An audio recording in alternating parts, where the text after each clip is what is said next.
You are listening to Historyman, a project of ekbarnes.com, where we walk in the footsteps of heroes and proclaim freedom reigns. On today's episode, we're very happy to have Doug Doster, the past state president of South Carolina Society Sons of the American Revolution and the current secretary of Battle of Eutaw Springs chapter of South Carolina Society Sons of the American Revolution. Welcome, Doug. Thank you, Eric. It's good to be here. Well, Doug, we are talking on this episode about the Battle of Eutaw Springs in 1781, something that you are very familiar with. We want to talk to you a little bit about that, and have you give us a rundown of what's going on and the other things that are going on in this community surrounding that battlefield. So we look forward to hearing about that. We wish to recognize our happy affiliation with Southern Campaign 1780, which provides living history experiences that educate, entertain, and inspire. And also southerncampaign.org, a website dedicated to journaling the Southern campaigns of the American Revolution. So, Doug, as we get started, Eutaw Springs was a major battle after, we're talking after Cowpens, after Guilford Courthouse. Yeah. When Cornwallis goes up into Virginia, you still have a significant army here left in South Carolina. And they ended up colliding here at Eutaw Springs. Tell us a little bit about that. All right. Thank you, Eric. In the years of 1779 to 1781, they were very active years of the Carolinas. As you said, Cornwallis had gone up to Yorktown, where he was planning on building his forces up, and he left a garrison of about 2,500 men in the Carolinas. Now, General Nathaniel Greene took advantage of Cornwallis not being in the Carolinas again. He built up his group after a few setbacks at Hopkirk Hill and Battle of 96. He found himself going down towards Charleston to help with the defense of Charleston. And what happened? He ran into General Stewart there at Eutaw Springs on the banks of the Santee River, and that's where the fighting began. The soldiers, the militia, and the regulars that Nathaniel had were about 2,200 soldiers altogether, and just about every major officer in the Carolinas were here in this area under Greene at this battle. I'm going to stop you right there. Yeah. Some of the names that you presented me with as we prepared for this episode, we're talking the major players here in South Carolina. We're talking about Francis Marion. We're talking about Pickens. Among those are the two big ones. But you also had Otho Williams, John Eager Howard, who was a big player, a big hero at some of the other big battles. When you talk about the other battles in South Carolina, we're talking about militia forces from all over South Carolina that came here under Nathaniel Greene. It's interesting, Nathaniel Greene had a reputation of losing the battles but winning the war, right? So he right. kept his army in the neighborhoods that, from a tactical standpoint, he made the British feel uneasy about where they were, and they withdrew back towards Charleston, right? One of Greene's saying, and I've seen it on T-shirts was that we fight, we fall down, we get up, and we fight again. Gets right to the point of how he understood the war and how to win the war. The British General Stewart had his men out foraging around Eutaw Springs, a plantation there, a Wantu plantation. And Greene's men kind of surprised him and ran them back into the encampment there. And that was the beginning of I like the term seesaw fighting that went on between the two groups there over the next day. And this was Wantu was down in Eutawville? Yeah. Eutawville. Yeah. And tell me, for our listeners who are from other states and not from right. here, where is Eutawville in South Carolina? Eutawville is in the extreme eastern end of Orangeburg County. It actually borders Lake Marion, which empties into Lake Moultrie, which goes down into Charleston Harbor. It used to be a sleepy fishing village, but it is starting to see some of the growth coming up from Charleston now, and the little town of Eutawville itself beginning to recognize the importance of their history. They have a festival now which I have been involved in trying to get them to really make it centered around the history of the battle, which was just fought a couple of miles down the road in the Eutawville community. There's actually a community which is not incorporated, and there's the town of Eutaw, but it's in eastern Orangeburg County. So when you go down to that area, history or historians in the past have said, well, all the battlefield is under the water, under the lake that was backed up. Not true. Your research, when y'all have re-looked at that battlefield, what you have found is all of it's on the high ground right there. On the right? high ground. There's a 2.1 acre monument park there in the Eutaw Springs community where the Battle of Eutaw Springs chapter DAR, founded in 1906, erected a nice large stone monument there in 1912, memorializing that battle. The main battle part of the battlefield itself is really across the road from this park and up towards the town of Eutawville. And it's very much the majority of the battlefield or battleground is on the high side, like you said. And thanks to the South Carolina Battleground Preservation Trust, they have managed to purchase around five sections of property in addition to the park, which was owned basically by the state, but they have taken over the care of that. And the Battleground Preservation Trust is actually developing more of the park, and it is on their Liberty Trail program, Trail 1. We could do another whole thing on that, but Eutaw Springs, the area that we're looking at now with the monument park and all, is eventually going to have a visitor center, museum, and there will be signs on Interstate 95, which I failed to mention is nearby. From I-95 in Santee, you're looking at 16 miles to this battle site. So it's going to be easily accessible to people coming in, from different states, coming off of I-95. There's just going to be a lot more to see and do down there once these things are developed through the help of the Battleground Preservation Trust, and hopefully a nonprofit that's getting ready to start up. Well, very good. That's very exciting. So getting back to the battle, we're talking Nathaniel Greene's pushing Stuart's men back to, where'd we go from there? Back and forth. Like About what time of day was that? This was in the morning of September 8th, 1781. Some of the fighting started at 4 a.m. in the morning, and it went on and off all day long. A very bloody, long-lasting battle. The Patriot side actually overran the camps of the British briefly, and they got there. The story is the British had left their breakfast still cooking when they retreated, and the soldiers were eagerly eating up their breakfast, and then the British came back. Some of them had taken cover under the old plantation house, which we have the actual location of where that house was. I think they had the brick foundation they discovered. And anyway, they came back out and ran the Patriot forces off. And it was a back and forth like that all afternoon because of the tremendous loss of life, casualties on both sides, and there was a rain that dampened the gunpowder. This was a factor too. The fighting stopped that afternoon, and eventually the British withdrew. Stuart withdrew his forces down to Charleston. Depending on what historian you talk with, the battle was strategically a win for the Patriots.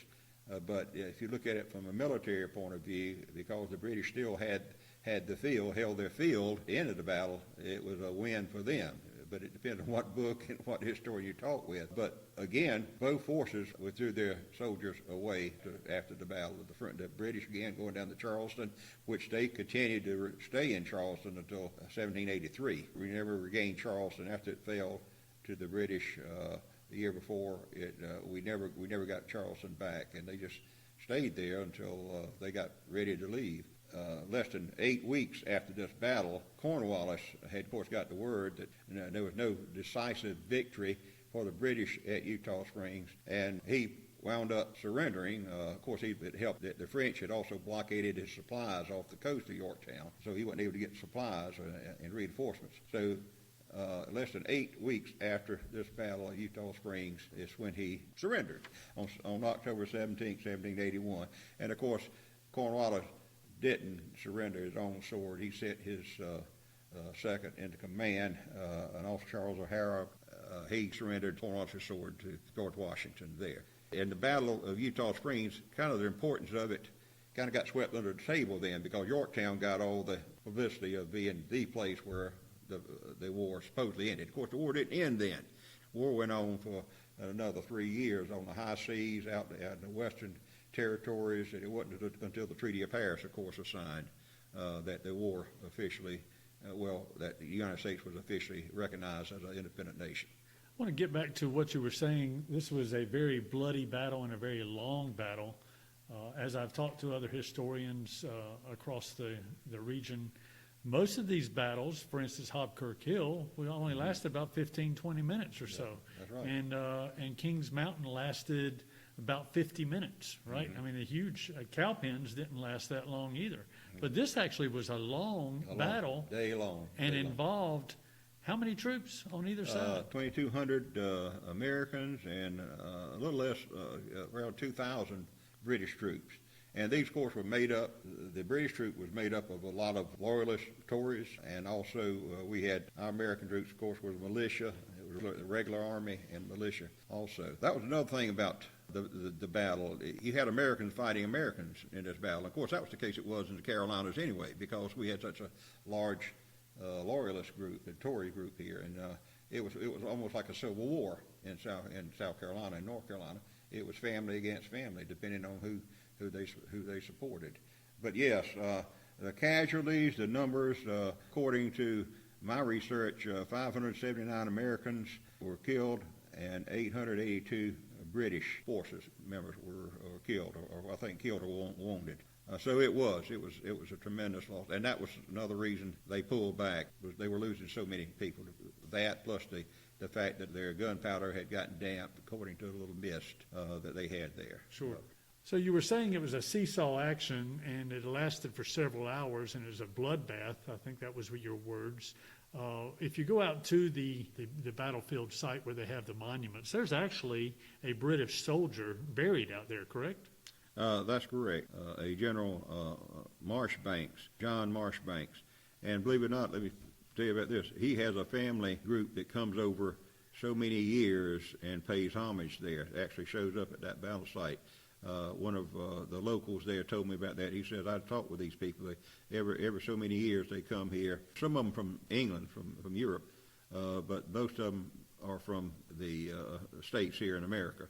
And I said, well, I'd like to meet some of these people. But anyway, that's something we're looking at there. But John Marshbanks is buried there. He actually was the officer that had pulled some of his men into the old 1-2 plantation house, stone house there, then rushed out and fought the Patriot soldiers there while they were foraging through some of the British tents there, taking things, mainly eating some of their breakfast they didn't get to eat that morning.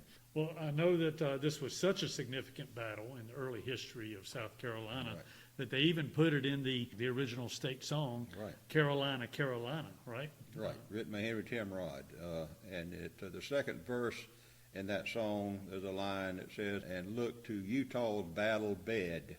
And it refers to the Battle of Eutaw Springs because it was such a bloody battle. There's also a reference in a book, and I couldn't find out where it was, that blood ran ankle thick that afternoon. That's I think that might have been an exaggeration, but the person wrote it. But still, with the number, you look at the numbers of soldiers that were killed on both sides. It was a very bloody battle. And it's interesting also to me, the Maryland troops were down here along with the Delaware troops.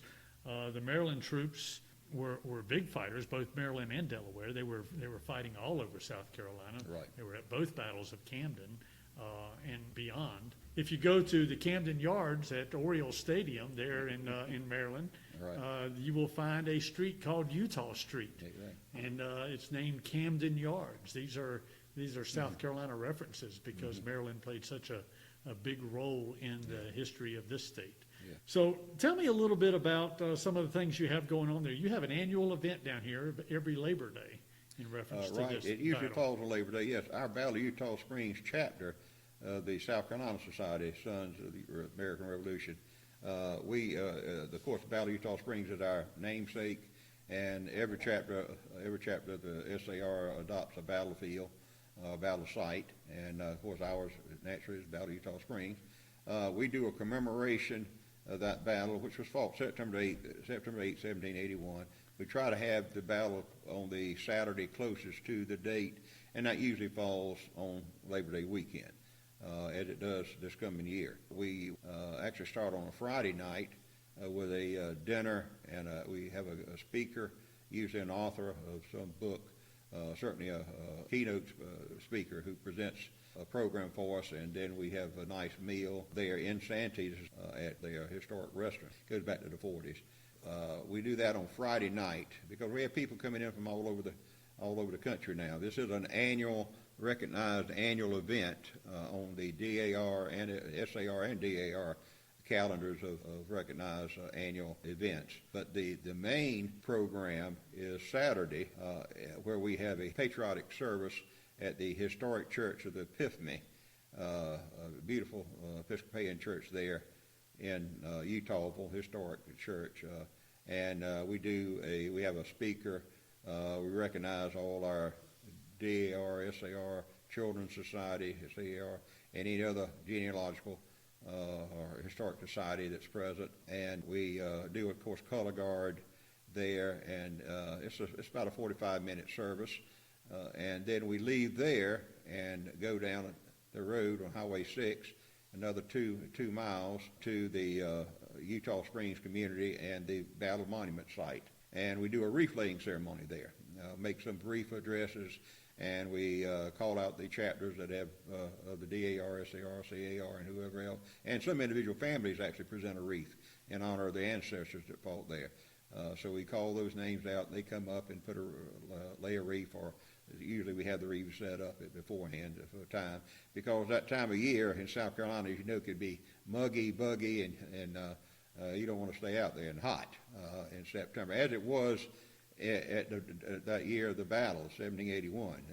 And make reference to the heat there. So we do the wreath laying ceremony there. Then, and something that I think draws a lot of people down, we have a world-class South Carolina historic barbecue place about 20 miles from there that everybody goes, and they reserve the party room there for people who want to come and eat good low country barbecue. And then for the real hardcore attendees, we have a honor guard we send down 22 miles from the Battle Monument site to General Francis Marion's tomb over in Pineville. And we do an honor representation at his tomb there. And of course, a lot of people, they come that far to Eutawville, and here's the Swamp Fox's tomb, just another 22 miles down the road. So we go down and do an honor guard there that afternoon. So it's a big thing. It is a big thing, and there's growing interest every year.